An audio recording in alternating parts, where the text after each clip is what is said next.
Hello दोस्तों, आप सभी का स्वागत है एनिमे की इस दुनिया में। तो इस एपिसोड के स्टार्टिंग में जेनी को नहाते हुए दिखाया जाता है। तभी वहाँ पर लीडिया आती है जेनी को परेशान करने के लिए। तो दूसरी तरफ आरडी जब कुछ सोच रहा था तभी लतीमा नाम की लड़की आकर उसे बताती है कि लीडिया ने उन्हें उनका काम खत्म होने तक यहीं पर रुकने के लिए कहा है। साथ ही में उन दोनों की बातों से हमें ये भी पता चलता है कि लीडिया को लड़कों से ज्यादा लड़कियां पसंद है। ये तो हमें पहले ही पता चल गई थी। तो वहीं लतीमा के जाने के बाद आरडी मन में सोचता है कि लीडिया उनका कितना ख्याल रख रही है। खामखा उसने पिछले जन्म में लीडिया को इतना हर्ट किया। लेकिन तभी उसे जेनी की आवाजें आती हैं क्योंकि लीडिया उसे काफी परेशान कर रही थी और जिसके कारण एक बार फिर लीडिया के प्रति उसके विचार बदल जाते हैं। जिसके बाद अगले सीन में हम जेनी, रीना और आरडी को बैटल फील्ड के केयर सेंटर में देखते हैं। वहाँ पर रीना को काफी डर लग रहा था कि कहीं उन पर हमला ना हो जाए, जिस पर आरडी कहता है कि डरने की कोई बात नहीं है क्योंकि जहाँ पर हम हैं वहाँ पर सिर्फ घायल सोल्जर्स को ट्रीट किया जाता है। यहाँ पर हमला होने के चांसेस काफी ज्यादा कम है। साथ ही में वो अपनी पास्ट लाइफ को रिकॉल करते हुए मन में कहता है कि लीडिया अपनी फोर्सेस के साथ डीमंस के ठिकानों को एक एक करके डिस्ट्रॉय करेगी और जहाँ तक उसे याद है इस बैटल में उनका ज्यादा नुकसान नहीं होता है और वे लोग काफी आसानी से जीत भी जाते हैं। तो दूसरी तरफ लीडिया अपने सैनिकों के साथ दुश्मन पर अटैक करती है जिसमें सिल्फी उसका काफी बहादुरी से साथ दे रही थी। इधर जब रीना और जेनी सोल्जर्स को मेडिकल ट्रीटमेंट देने की बात कर रहे थे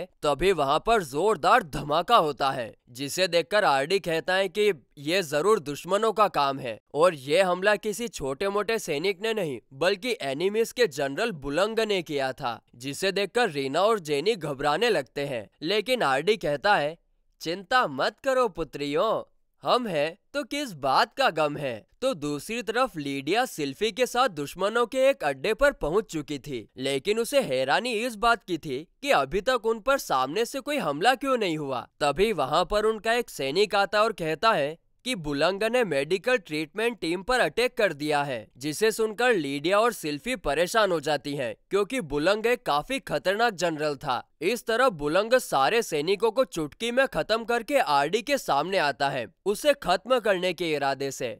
अच्छा, आरडी को खत्म करेगा। आरडी काफी आसानी से अपने मैजिक का यूज करके उसको बेहोश कर देता है। तभी वहाँ पर लीडिया और सिल्फी भी आ जाती हैं। उन्हें यकीन ही नहीं हो रहा था कि आरडी ने काफी आसानी से एनिमीज के जनरल को खत्म कर दिया क्योंकि इसे वे लोग पिछले एक हफ्ते से खत्म करने का ट्राई कर रहे हैं। अब इतनी बड़ी अचीवमेंट को देखकर लीडिया कहती है कि किंग वार्वटोस से मिलने के लिए तैयार हो जाओ। जिसे सुनकर जेनी और रीना के रोंगटे खड़े होने लगते हैं क्योंकि वो इतिहास के सबसे मशहूर किंग वार्वटोस से मिलने वाले थे। तो वहीं किंग की कैसल को देखकर रीना और जेनी उसकी काफी तारीफ करते हैं जिसे सुनकर आरडी का सीना चौड़ा हो जाता है। और हो भी क्यों ना, आखिरकार ये कैसल उसी ने तो बनवाया था। लेकिन तभी सिल्फी कहती है हाँ इतना भी अच्छा नहीं है, इससे अच्छा तो लीडिया का कैसल है। जिसे सुनकर आरडी मन में कहता है बेंडी कहेंगी भग। अब वे लोग बात कर ही रहे थे कि तभी अल्वार्टो नाम का शख्स अचानक से उन पर अटैक कर देता है लेकिन आरडी प्रोटेक्शन वॉल का यूज करके सभी को बचा लेता है। अब ये देखकर अल्वार्टो काफी ज्यादा खुश होता है और उन पर अटैक करने के लिए माफी भी मांगता है। दरअसल अल्वार्टो ऐसा करके आरडी की काबिलियत चेक कर रहा था कि जो भी उसने उसके बारे में सुना है वो सच में सच है या नहीं और आरडी उसके हमले को रोककर उसकी परीक्षा पर खरा उतरा है। जिसके बाद एंट्री होती है अजीमो शाम शहीनशाह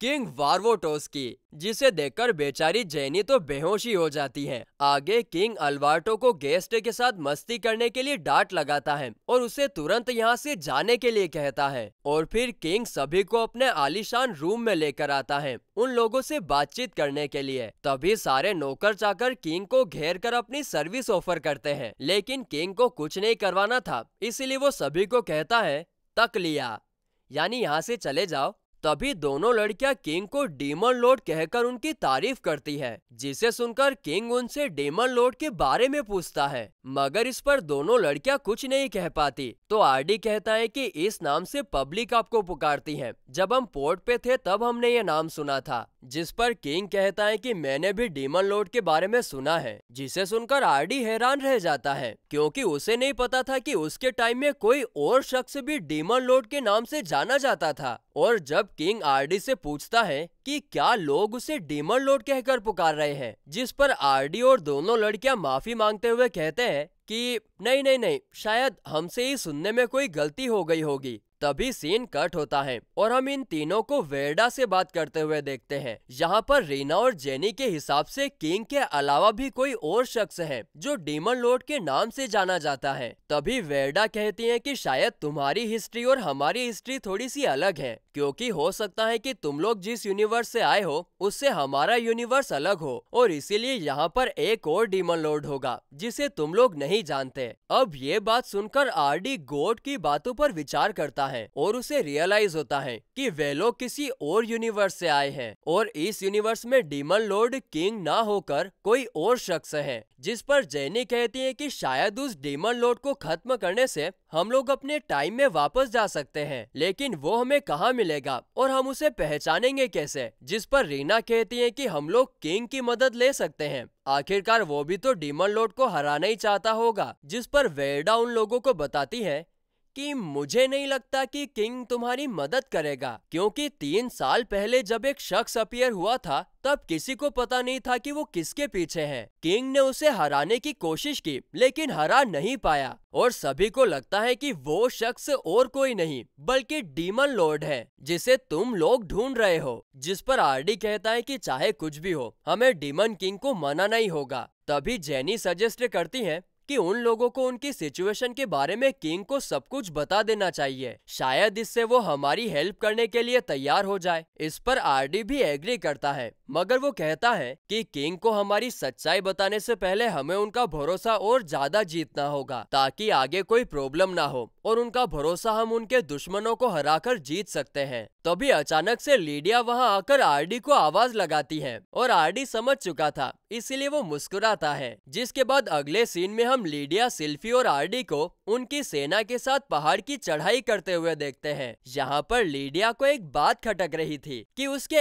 एक ही बार कहने से आरडी उनके साथ चलने के लिए तैयार कैसे हो गया, और वो ये बात समझ भी जाती है कि वो अपनी पावर का यूज करके किंग को इम्प्रेस करना चाहता है। जिस पर आरडी कुछ नहीं बोल पाता क्योंकि वो अभी किसी को अपनी सच्चाई के बारे में नहीं बताना चाहता। आगे जब आरडी लीडिया से पूछता है कि वे लोग किसके साथ फाइट करने के लिए जा रहे हैं, जिस पर लीडिया द कर्स्ड किंग का नाम बताती है, जिसे सुनकर आरडी के होश उड़ जाते हैं और हम उसके चेहरे पर परेशानी साफ देख पाते हैं। तो वहीं सिल्फी के पूछने पर आरडी बताता है कि मैंने उसका नाम सुना है, वो काफी पावरफुल है ना। जिस पर सिल्फी बताती है कि वो पावरफुल नहीं बल्कि बेहद पावरफुल है, डीमंस की पावर रैंकिंग में वो सबसे टॉप पर आता है। जिसे सुनकर आरडी मन ही मन कहता है कि मैं कर्स्ड किंग को कैसे भूल सकता हूँ, उसी की वजह से तो मुझे लीडिया की जान लेनी पड़ी थी। दरअसल गाइस, द कर्स्ड किंग ने अपनी पावर का यूज करके लीडिया का ब्रेन वॉश कर दिया था और इसी के चलते आरडी को लीडिया की जान लेनी पड़ी थी। जिसके बाद वे लोग द कर्स्ड किंग के महल तक पहुंच जाते हैं, जहां पर कई सारे स्केलेटन सोल्जर्स उनका इंतजार कर रहे थे। अब इससे पहले कि सिल्फी उन लोगों पर चार्ज कर पाती, आरडी अपनी पावर का यूज करके एक साथ सभी को डिस्ट्रॉय कर देता है, जिसे देखकर लीडिया उससे पूछती है कि वो इतना ज्यादा गुस्से में क्यों है। जिस पर आरडी मन में कहता है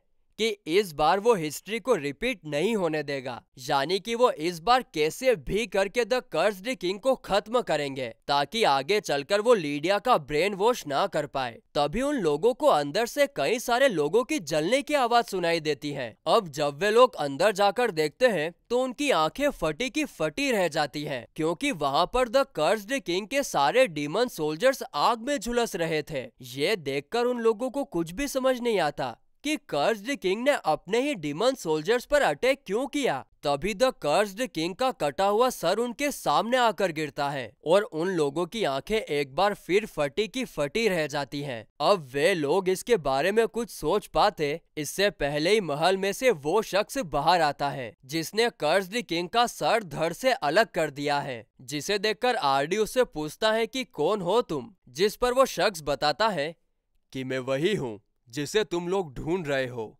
द डीमन लॉर्ड, और मैं इस पूरी दुनिया को खत्म करने के लिए आया हूँ। साथ ही में वो यहाँ पर किंग वार्वोटोस के साथ अपनी जंग भी डिक्लेयर करता है, जिसे लीडिया एक्सेप्ट करती हैं और फिर डीमन लॉर्ड हवा में गायब हो जाता है, जिसके साथ ही ये एपिसोड यहीं पर खत्म होता है।